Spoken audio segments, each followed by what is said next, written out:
নিজের স্ত্রী আক্রান্ত ক্যান্সারে, এদিকে বয়সের ভারে বাড়িতেই ঠাঁই হয়েছে স্বামী। এমন অবস্থায় স্ত্রীর চিকিৎসা খরচ জোগাতে হিমশিম খেতে হচ্ছিল মুর্শিদাবাদ জেলার বড়ুয়া ব্লকের অন্তর্গত বড়ুয়া ২ নম্বর গ্রাম পঞ্চায়েতের ফতেপুর গ্রামের বছর ৭০-এর বাসিন্দা সুনীল দাসকে। স্ত্রী নিদ্রা দাসের ক্যান্সার ধরা পড়েছে।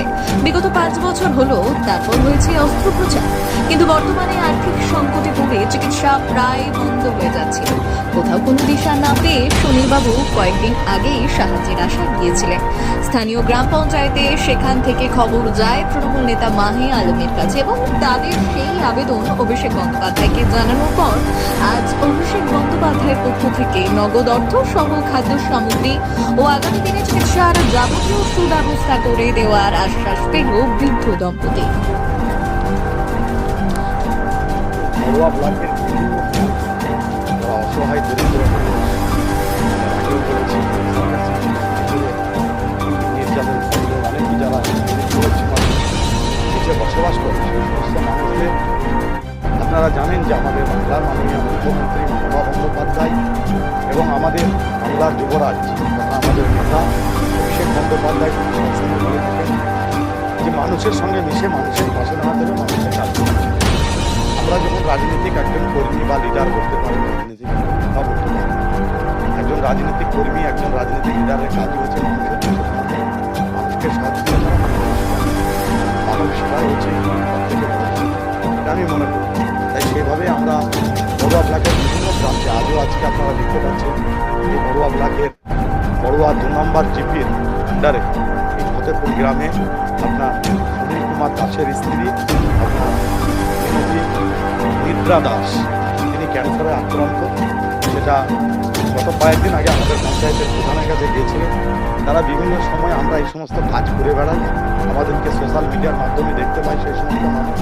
তো সে কারণে কিছু তারা সহযোগিতা চেয়েছিলেন। এই পরিবারটা একটা নিঃসঙ্গ পরিবার। যাই হোক, আমি বাংলার মাননীয় মুখ্যমন্ত্রীকে ধন্যবাদ জানাবো। এই পরিবার একটা আবাসের ঘরও পেয়েছে, ভালো লাগলো। কারণ মুখ্যমন্ত্রী যেভাবে বলে থাকেন এবং আমাদের নেতা অভিষেক বন্দ্যোপাধ্যায়ের পক্ষ থেকে আজকে এই পরিবারের হাতে কিছু খাদ্য সামগ্রী, আর্থিক কিছু নগদ পয়সা তাদের হাতে আমরা তুলে দিলাম। বিগত দিনেও আপনারা দেখেছেন যে বড়ুয়া ব্লকের বিভিন্ন প্রান্তে মানুষের পাশে থেকে যেভাবে আমরা কাজ করে গেছি, করোনার সময়, আপনাদের সময়, লকডাউনের সময়, এবং তাছাড়াও আপনারা জানেন যে প্রতিনিয়ত আমাদের কাছে যখনই যেখানে খবর আসে আমরা তৎক্ষণিক সেখানে আমরা ছুটে যেয়ে আমাদের সাধ্যমতো আমাদের নেতা অভিষেক বন্দ্যোপাধ্যায়ের নির্দেশ মতো আমরা সেই পরিবারের পাশে দাঁড়াই এবং আমরা সেই পরিবারকে আমরা সহযোগিতা করি। কারণ বড়ুয়া ব্লকের মানুষ আমাদের সকলের আমরা একটা পরিবারের মধ্যে রয়েছে। কারো কোনো অসুবিধা হলে কেউ কষ্টই থাকলে যতটুকু পারি মানুষের পাশে দাঁড়াবার চেষ্টা করি। বিগত দিনেও করেছি, আগেও করেছি, আগামী দিনে।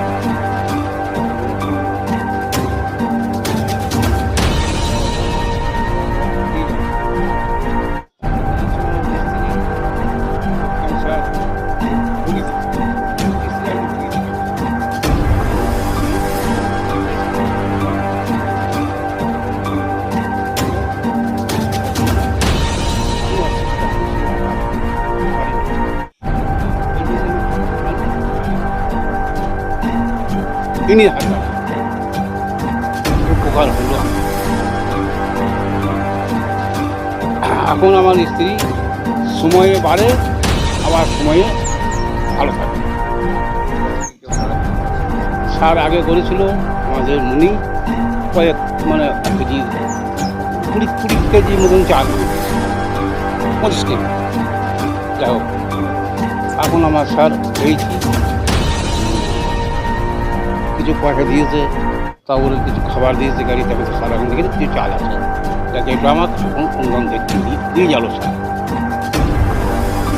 এটা আমার সংসারের মধ্যে কাজে লাগবে, আমার পুরোপুরি এটাই আমি। আচ্ছা, বলতে চাচ্ছি আমি একটা কথা, যে আমার ওদিকে ট্রেনটা ফ্রি করতে তো বাস ভাড়াটা আমার ওখানে গিয়ে থাকতে হয়।